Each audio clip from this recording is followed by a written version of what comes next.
నమస్తే, welcome to I news. నేను సోనియా. రెండోసారి అమెరికా అధ్యక్షుడిగా పగ్గాలు చేపట్టిన తర్వాత డొనాల్డ్ ట్రంప్ దృష్టి అంతా నోబెల్ శాంతి బహుమతిపైనే ఉంది. 8 యుద్ధాలు ఆపారు, నాకు తప్ప ఇంకెవరికి బహుమతి దక్కదనుకున్న ట్రంప్ ఆశలు నిరాశయ్యాయి.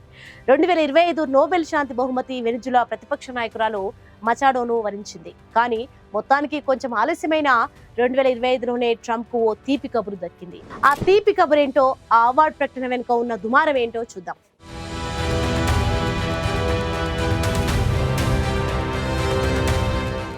Finally, the award came to Trump. Biggest victory. Wait చేసి ఫైనల్లీ 2025లో డొనాల్డ్ ట్రంప్ రిసీవ్ చేసుకున్నారు ఒక special honour. Nobel peace prize miss అయిన ఫిఫా పెట్టింది ఆయనకు mega break.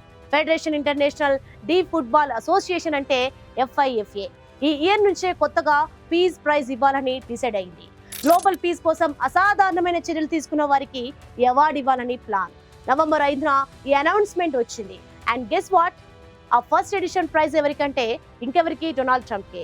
2026 FIFA football world cup draw program సందర్భంగా ఈ అనౌన్స్మెంట్ జరిగింది.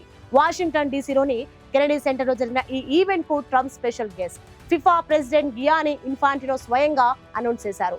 First FIFA peace prize goes to Donald Trump అని. దీనిపై ట్రంప్ చాలా హ్యాపీగా ఉన్నారు. ఇది నా లైఫ్ లో దక్కిన గ్రేట్ హానర్స్ లో ఒకటి అని చెప్పారు. అంతేకాదు, అవార్డుల కంటే మిలియన్ల మంది ప్రాణాలు కాపాడానని కూడా స్పెషల్లీ మెన్షన్ చేశారు. కానీ ఈ బిగ్ అనౌన్స్మెంట్ తర్వాత దుమారం స్టార్ట్ అయింది. 37 మెంబర్స్ ఉన్న ఫిఫా కౌన్సిల్ ఉంది కదా, ఆ కౌన్సిల్ పర్మిషన్ లేకుండానే ఏకపక్షంగా ప్రెసిడెంట్ ఇన్ఫాంటినో ఈ అవార్డును అనౌన్స్ చేశారని ఆరోపణలు వెలువెత్తున్నాయి. ఈ పీస్ ప్రైజ్ అనౌన్స్మెంట్ వెనుక ఇప్పుడు పెద్ద పొలిటికల్ అండ్ స్పోర్ట్స్ కాంట్రవర్సీ నడుస్తోంది. నెక్స్ట్ ఇయర్ సమ్మర్ లో వరల్డ్ కప్ స్టార్ట్ అయ్యే టైంలో ట్రంప్ ఈ అవార్డును ప్రెజెంట్ చేయనున్నారు. Let's see what happens next.